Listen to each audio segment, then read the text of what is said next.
Assalamualaikum warahmatullahi wabarakatuh.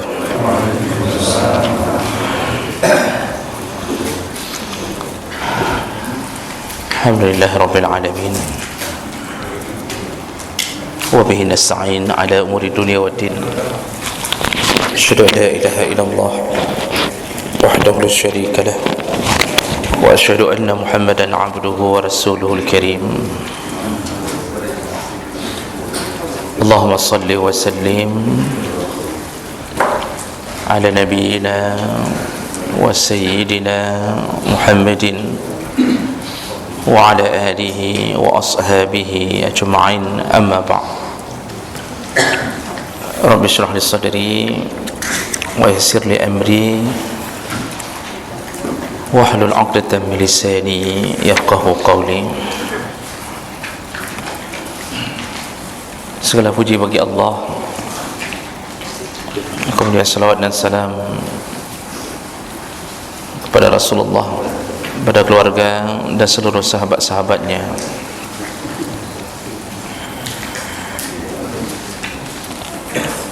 Ya Allah muliakan insyaAllah Bapak Ibu yang telah berhadir karena Allah. Mudah-mudahan kehadiran kita tercatat di sisi Allah Subhanahu wa ta'ala.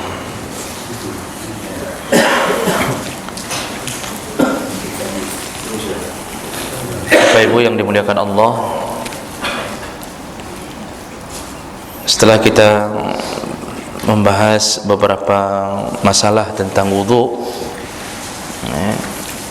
dan insyaAllah pada pagi hari ini kita akan membahas tentang al-mashu ala al-jabirah, yaitu menyapu di atas perban atau pembalut luka. Jadi kita masih berbicara seputar taharah. Apa yang dibicarakan dalam bab ini tentang bagaimana apabila seseorang mendapatkan pada tubuhnya luka yang harus diperban, dan bagaimana cara menanganinya di saat berwudu. Baik, dalam fikih bahasa al-jabirah itu artinya khashab atau qasab yusawi wa yashuddu ala mawdi'il kasar. Jabirah itu pada dasarnya bermakna sepotong papan atau kapas, atau kalau bahasa kita sekarang perban, yang membalut atau diletakkan sebagai pembalut ala mawdi'il kasr, di atas tempat yang patah atau luka. Ini kalau bahasa kerennya gips. Jadi jabirah itu bisa bermakna gips, itu kalau bentuknya patah.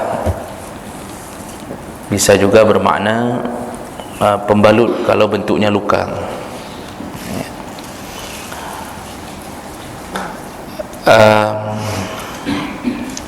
Dan urusan jabirah ini adalah bahagian daripada yang pernah terjadi di masa Nabi sallallahu alaihi wasallam.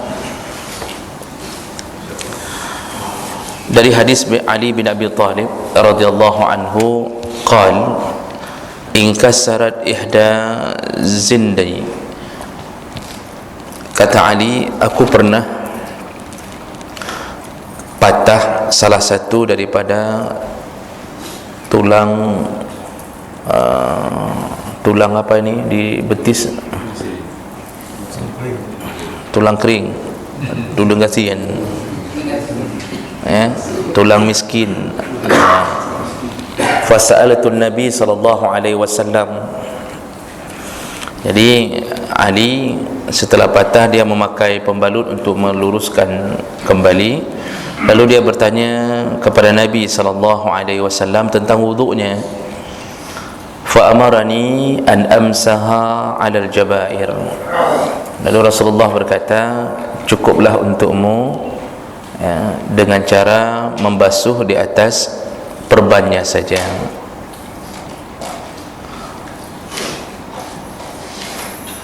Pernah juga terjadi pada seorang sahabat dari hadis riwayat Jabir bin Abdullah, anna ar-rajul alladhi shujja faghtasala, ada seseorang laki-laki yang terluka di kepalanya,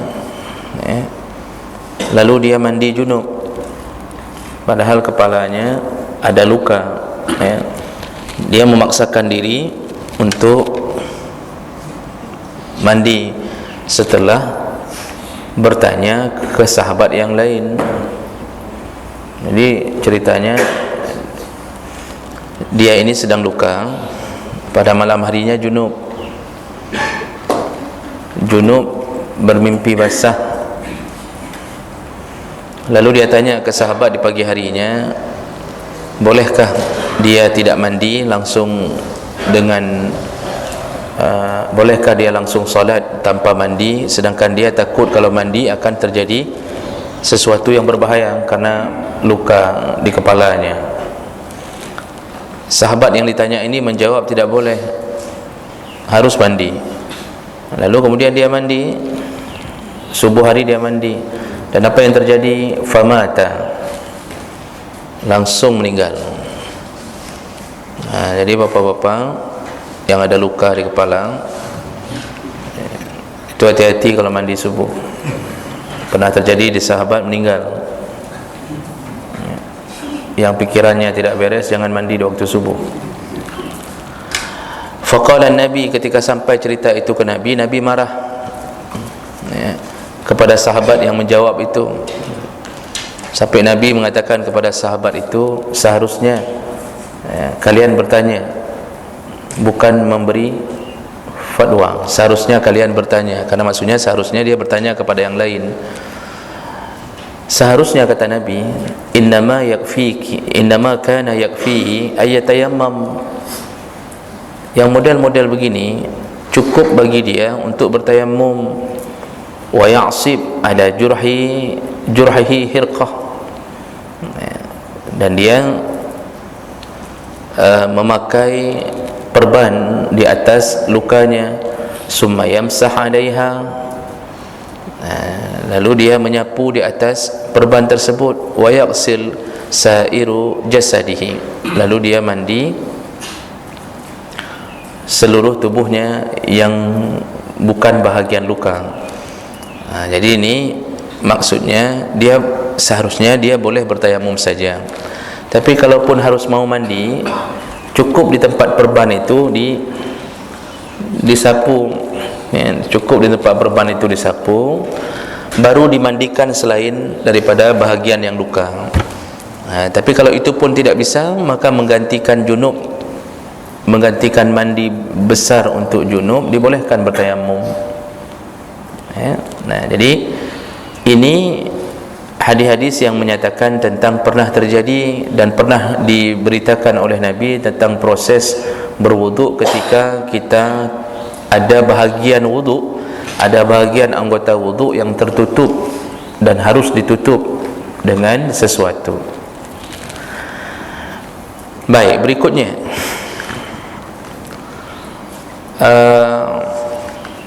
hukum memakai jabirah ini. Menurut jumhur ulama, al-mashu 'ala al-jabair bima'in wajibin ay fardin isti'malan lil ma'. Wajib hukumnya bagi orang yang punya perban di atas anggota wuduknya, wajib untuk menyapu di bahagian perbannya saja. Artinya enggak boleh ditinggalkan bahagian itu. Jadi salah kalau ada orang yang berwuduk, misal ada luka di bahagian anggota wuduk, lalu dia tidak sapu bahagian perban itu, dia tidak sapu, maka dianggap tetap tidak sah wuduknya. Jadi artinya wajib, yang sapu di sini wajib, yang lain silakan diwudukkan seperti biasa.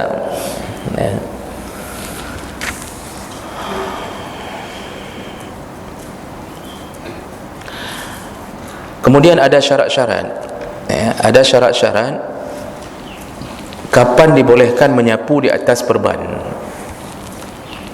Yang pertama, alla yumkinu naz'ul jabirah, apabila perban itu enggak mungkin dilepas atau enggak boleh dilepas. Au yakhafu man nazi'aha bisababil ghusli hudus au marad, atau dia khawatir kalau dilepas perban itu akan menyebabkan terjadinya apa istilahnya, sakit yang bertambah parah, sakit bahagian yang kalau dilepas itu bertambah parah kalau kena air. Itu juga sudah boleh untuk disapu. Jadi syaratnya tadi, perban itu nggak mungkin dilepas. Kalau dilepas itu takut bertambah, kalau kena air bertambah atau binasa. Dan itu pun harus berdasarkan keterangan ahli. Au ta'akhur al-bar'u kama fi tayammum, atau bisa menyebabkan terlalu lama sembuh. Kalau kata doktor, ini Pak tidak boleh kena air, luka bapak ini enggak boleh kena air. Kalau kena air, pilihan bapak dua, apakah bapak akan meninggalkan kami selamanya, ataukah infeksi, ataukah lukanya tidak sembuh-sembuh nantinya, akan lama sekali. Jadi harus orang ahli, nggak boleh tanya ke pasien di samping. Kalau kita dalam satu kamar ada beberapa pasien, kita tanya ke pasiennya je genang i, mereka bukan jadi standar. Jadi pertanyaannya harus diajukan kepada yang ahli. Kalau sudah menurut keterangan ahli ini tidak boleh dicabut, di saat itulah baru boleh menyapu di atas perban. Tapi seandainya kalau kata dokter ini nggak apa-apa, misal kata dokter, mungkin di perban cuma di tempat disuntik, tadi barusan disuntik, kan ditaruh kapas sedikit Pak, lalu diciletlah plug ban handy plus plaster, ciletlah sedikit, taruh perban sedikit. Lalu kalau kita lihat, kalau kita buka cuma ada satu titik bekasan suntik, kena air pun nggak apa-apa. Ini jangan coba-coba untuk menyapu di atas perban. Jadi gimana caranya? Waktu mau wuduk, wajib buka perban itu, wudukkan. Kecuali ada tambahan keterangan dokter tadi, ini walaupun kecil lukanya tapi nggak boleh kena air. Ini yang boleh atau digantikan dengan menyapu di atas perbannya. Kalau masih tidak berbahaya, wajib buka perban, wajib. Walaupun harus ganti-ganti perban 5 waktu, walaupun setiap salat 5 waktu buka, kemudian wuduk, lalu kemudian batang lagi waktu yang lain, buka lagi. Selama tidak berbahaya, selama masih bisa dicopot, itu tetap wajib copot. Ada orang kadang-kadang bukan luka. Tadi makanya waktu bahas masalah jabirah, definisi jabirah, ada yang model bukan luka. Contoh gips tadi. Ini kalau gips kan balutannya malah lebih sempurna, itu nggak bisa dibuka. Kalau dokter mengatakannya boleh buka-buka, apa? Nah, selama setahun nggak boleh buka-buka, kata dokter. Itu kalau setahun nggak boleh buka-buka, akan beranak pinak itu luka dalamnya. Tapi kalau kata dokter begitu, walaupun nggak ada luka, cuma patah kadang-kadang nggak luka, tapi dibalut, sempurna dibalutnya. Dan apakah kata tukang urut, mungkin kata tukang urutnya baik buka-buka, hanya buka, kalau buka nanti patah lagi, maka sama hukumnya. Di saat itu nggak perlu buka, maka cukup waktu berwuduk sapu saja di atas perbannya. Baik, jadi itu syarat pertama, kapan dibolehkan untuk menyapu di atas perban tanpa harus membuka, yaitu tidak boleh mencabut perban tersebut. Kemudian syarat kedua, alla yumkinu ghaslun aw mashul mawdi' nafsuhu bisabab ad-dharan fa in qadara alayhi fala masha 'ala al-jabira. ya, tidak mungkin diwudukkan, ya, tidak mungkin diwudukkan atau dibasahi di tempat luka tersebut. Tadi kalau tadi karena enggak boleh dicabut. Sekarang permasalahan kedua, sebenarnya sudah saya sebutkan tadi. Syarat kedua, di lukanya enggak boleh kena. Kalau tadi enggak boleh buka perbannya dengan keterangan ahli, sekarang di lukanya enggak boleh kena air.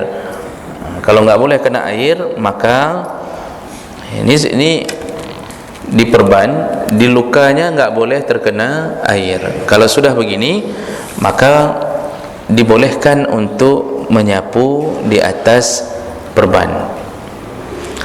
Cuma menurut mazhab Syafi'i, ini yang perlu diketahui apa? Ada sedikit perbezaan dalam mazhab Syafi'i. La yamsahu ala mahallil marad bil ma' wa innama yughsalu ala juz'u as-sahih wa yatayammam ala al-juz'il alil wa yamsah ala al-jabirah in wajadat. Mazhab Syafi'i menambahkan cara, ya, bahawa jangan disapu di atas titik lukanya dengan air, tetapi cukup dibasahkan di tempat yang sehatnya, lalu disuruh tayamumkan, ya, di atas bahagian yang sakit. Jadi kalau mazhab Syafi'i waktu bersuci itu dengan langsung dua cara. Di tempat yang sehat diwudukkan. Misal lukanya ada di bahagian tangan, luka ada di bahagian tangan, taruh perban. Ini yang tempat yang sehat, itu wudukkan. Sedangkan di tempat yang sakit, itu ada tambahan, yaitu ditayamumkan. Kalau lukanya terletak di daerah tayamum. Tayamum itu kan tangan, wajah dan tangan. Kalau lukanya berada di dua tempat ini, misal kita kecelakaan, di sini ada perban, atau di sini ada perban. Dalam mazhab Syafi'i itu dua-dua sekaligus, enggak bisa hanya dengan model sapu dengan air. Tetapi tempat yang baik, tempat yang sehat, itu tetap diwudukkan. Begitu di tempat yang luka, itu harus tayamum, ditayamumkan di atas perban tersebut. Jadi dua-duanya. Jadi maksudnya tayamum itu pengganti air di tempat yang terkena luka.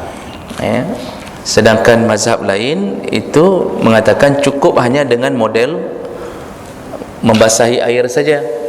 Di situ bedanya. Jadi mazhab Syafi'i selain wudukkan, tambah tayamum di tempat yang terkena luka kalau tempat itu menjadi bahagian daripada tayamum. Itu syarat kedua. Jadi di titik lukanya itu enggak boleh kena air, baru boleh disapu di atas perban. Kemudian syarat ketiga, alla tatajawaz al-jabirah mahallul hajah, fa in tajawazat al-jabirah mahallul hajah wa huwa ma la budda minhu lil-istimsak wajaba naz'uha liyaghsil al-juz'u as-sahih min ghairi dharar. Ini penting, Pak. Ini banyak orang salah selama ini. Kalau sudah ada perban, maka kapan boleh disapu di atas perban? Selama perban itu tidak menutupi selain daripada bahagian yang luka saja. Kalau sudah perbannya melebihi daripada bahagian yang terluka atau yang dibutuhkan, itu wajib dilepas. Bahagian itu wajib dilepas, lalu wudukkan bahagian yang tidak seharusnya tertutup dengan perban. Kita luka satu titik, luka satu titik, segini cuma, misal lukanya cuma segini, tapi perban ubay badak ditaruh sebesar badak ditaruh perban, segini ditaruh perban. Sedangkan luka ubay no sagai dalam. Ini sebenarnya di samping luka ini enggak ada masalah kalau terkena air. Tapi karena kita menganggap ada perban, lalu kita ambil air sapu di atas perban, padahal perbannya jauh melebihi daripada tempat luka. Itu maksudnya. Jadi gimana caranya? Yang model-model begini itu perbannya harus buka di bahagian yang sehat itu harus dilepas sedikit, wudukkan di dalamnya. Ini wudukkan. Jadi yang boleh disapu ganti wuduk itu hanya di bahagian yang di atas, tepat di atas lukanya saja. Selama ini orang kan kadang asal sudah ada perban, sebesar apapun perban, padahal luka kecil tapi karena perbannya besar, di atas semua perban itu langsung disapu, padahal nggak boleh. Nggak boleh menyapu begitu. Tetap harus buka, wudukkan di bahagian bawahnya yang memang sehat, nggak terkena luka apapun. Kecuali memang seperti gips tadi. Kalau gips tadi diikat mati, itu tidak masalah lagi, nggak bisa dibuka karena itu urusannya patah, bukan luka.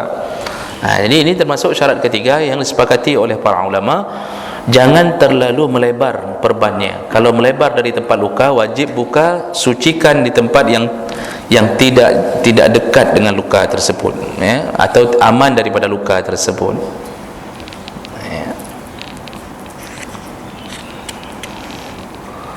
Kemudian syarat keempat, kapan boleh menyapu di atas perban? An tudha' al-jabirah ala taharatin ma'iyyah wa illa wajabat i'adatus salah. Perbannya sendiri itu harus suci. Alat yang menjadi perban itu harus suci, baru boleh di tempat itu digantikan dengan menyapu. Jadi kalau bahan untuk membalutnya itu bukan benda yang suci, walaupun diwudukkan atau disapu di atas perban tersebut, tetap tidak sah dan salatnya batal, karena orang ini dianggap membawa najis di atas di tubuhnya, yaitu dengan menempelkan benda bernajis, atau benda tidak suci di tubuhnya. Misal perban terbuat dari tai ayam, misalnya. Pernah ada perban dari tai ayam, atau dari kulit babi, misalnya. Perban dari kulit babi, Pak, karena dianggap mungkin babi sangat efektif untuk menutup luka, misal contohnya, maka kulit babi digunakan menutup perban. Ini nggak bisa berlaku hukum tadi, nggak bisa berlaku hukum sapu di atas perban, karena bendanya sendiri sudah bernajis. Ini juga nanti berefek, kalau seandainya lukanya mengeluarkan darah yang banyak, mengeluarkan darah sehingga membasahi perban. Itu sering itu kalau sudah terjadi luka, itu membasahi perban terus, setiap kali ini basah perban dengan darah. Ini sebelum diwudukkan, datang waktu salat duhur. Ini perban ni yang sudah penuh dengan darah ni, itu kalau memang bisa dan tidak mudarat, itu harus diganti dengan perban yang baru. Sambil setelah ganti perban baru wuduk, sapu di atas perban. Kalau mazhab Syafi'i, tayamumkan di atas perban, kemudian yang lain diwudukkan.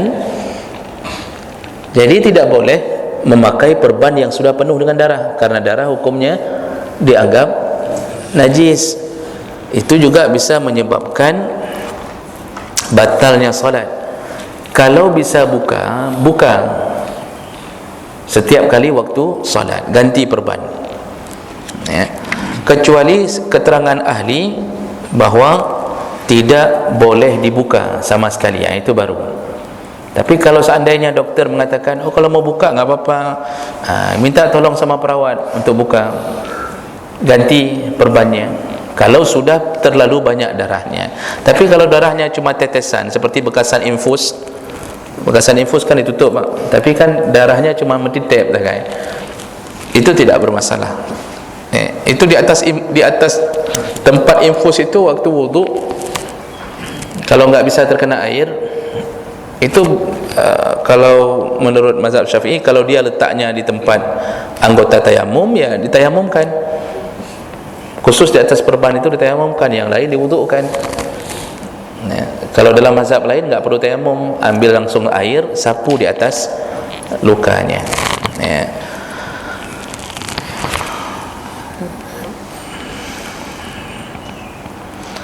Berapa kali kita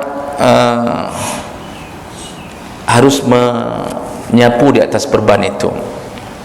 Ya. Apakah mengikuti wudu, mengikuti sunnah wudu? Ya, maksudnya 3 kali atau cukup hanya sekali? Kalau menurut mazhab Hanafi, innahu yakfi mashu aksar jabirah marrah, fala yushtaratu ista'ab wa tikrar. Menurut mazhab Hanafi cukup sekali, tidak perlu diulang-ulang di atas perban tersebut. Tapi menurut jumhur ulama Maliki, Syafi'i, Hambali, mashul jabirah kullaha bil ma', semua tempat penutup luka yang seukuran dengan luka. Jadi tadi kalau perban yang melebihi luka itu wajib di bawahnya diwudukkan. Sekarang cocok, memang lukanya segitu, begitu lukanya dibalut. Ya, itu standar lah, kita sudah tahu, lebih-lebih sikit nggak masalah, karena memang jaga-jaga. Itu nggak ada satu kewajiban. Kalau mazhab Hanafi cukup sekali, begitu saja cukup. Kalau mazhab jumhur ulama menyebutkan disapu sampai yakin bahawa sudah terkena seluruh perban. Jadi nggak ada kewajiban sekali sapu kemudian nggak boleh ulang, nggak ada seperti itu. Sampai dia yakin sudah aman, artinya yakin sudah terkena seluruh bahagian perban tersebut. Ya. Jadi ini hati-hati yang saya katakan tadi, yang disebutkan tadi, bahawa hati-hati yang kita mungkin selama ini membasuh di atas, menyapu di atas perban, rupanya di bawah perban itu nggak ada luka. Itu nggak boleh, harus diwudukkan. Jadi yang boleh disapu hanya bahagian lukanya saja. Berarti harus buka dulu, wudukkan di bawah perban bagi yang terlalu jauh dari luka. Karena kadang-kadang sering tu luka sedikit, tapi waktu dibalutnya seluruh, dibalutnya seluruh, padahal lukanya di sini, lalu kita selalu menyapunya, padahal di sini aman nih, ini harus kena wuduk nih. Jadi itu yang patut kita hati-hati, dan itu yang paling banyak kesalahan yang terjadi. Berapa hari seseorang boleh memakai hukum seperti itu? Menurut jumhur ulama tidak ada pembatasan hari. Yang penting kalau dia sudah merasa aman daripada perban, artinya kalau kata ahli ini sudah boleh buka pak, nggak usah pakai lagi. Itu jangan bermanja-manja untuk tetap pakai karena sudah keenaan hidup dengan perban, lalu dia nggak mau buka-buka, malah ini bisa menyebabkan batal wudu, bisa menyebabkan batalnya salatnya. Kalau seorang ahli sudah mengatakan, atau pandangan zahir kita mengatakan ini nggak apa-apa lagi, begitu tidak apa-apa lagi, maka wajib segera dilepas dan wudu seperti biasa. Nah, jadi cerita ini semua adalah apabila luka tersebut terkena di atas anggota wudu. Kalau luka tersebut bukan di atas anggota wudu, ini hanya urusan. Misal orang khitan, ada orang yang baru khitan, itu kan yang dibalut di tempat khitannya saja. Itu nggak usah cerita waktu setiap kali wudu kemudian sapu di atas luka, di atas perban khitan itu, karena dia berfikir pelajaran dulu asal ada perban sapu. Luka di perut, operasi ibu-ibu sesar di perut, taruh perban di sini. Setiap wudu kena salah paham terhadap pengajian, setiap wudu diambil air disapu di atas perban. Ini cerita bukan cerita menyapu di atas perban, cerita menggantikan wudu bagaimana caranya. Jadi itu kalau lukanya berada di area yang wajib wudu, yang wajib wudu. Jadi jangan salah-salah faham, karena saya telah mendapatkan orang yang salah faham bang. Jadi dipikir asal ada perban, tetap perban yang bukan di area wudu tetap dia sapu, dia pikir wajib kena. Kekam tambah anggota wudu lah menyokong kena perban. Jadi ini yang perlu diluruskan.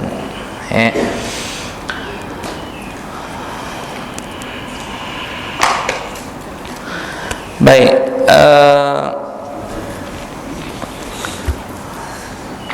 Jadi kalau ditanya dari mana mazhab Syafi'i mengambil pendapat bahawa selain disapu, selain diwudukkan, di tempat perban itu juga ditayamumkan, digabungkan antara menyapu dengan bertayamum. Itu mazhab Syafi'i tadi.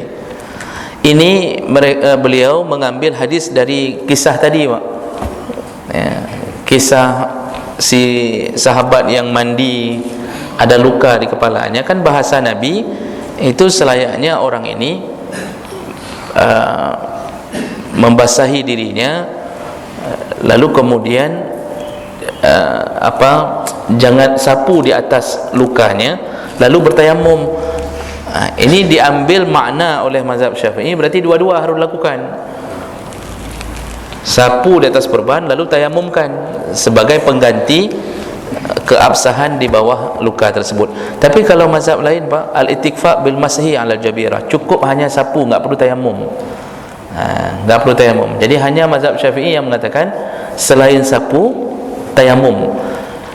Selain sapu tayamum kalau terkena di tangan atau di wajah, iaitu bahagian daripada. Tapi kalau terkena di kaki, maka tidak perlu ditayamumkan. Ini tambahan dari mazhab Syafi'i. Berikutnya sedikit lagi, kemudian kita bertanya jawab.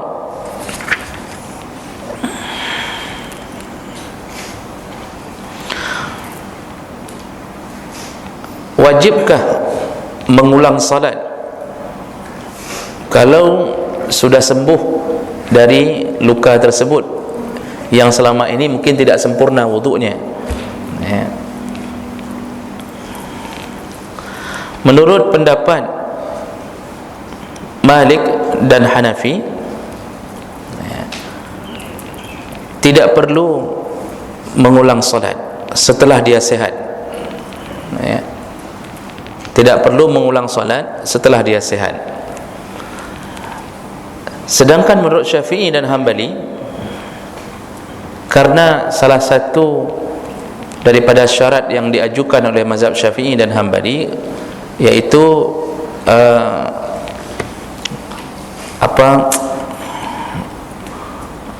perbannya itu harus, waktu diperban harus dalam keadaan suci, maka faqad aujaba Syafi'iyah i'adatus salah, wajib ulang salatnya apabila sudah sehat. Tapi beda sedikit dengan Hambali, kalau sudah diganti dengan tayamum maka tidak wajib ulang. Mazhab Syafi'i mengatakan wajib ulang salat kalau seandainya waktu dipakaikan perban dalam keadaan tidak suci, itu wajib ulang salatnya. Jadi intinya ada khilaf dalam masalah ini. Kalau kita ambil kesimpulan, Bapak Ibu, apabila kita memakai perban itu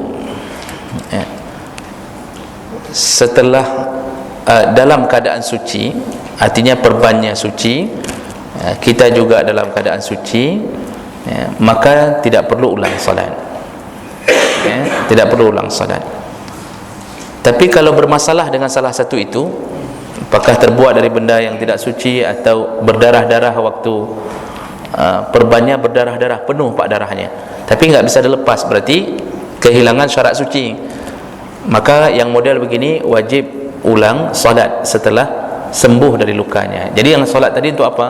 Itu kalau dalam mazhab Syafi'i disebut salat menghormati waktu.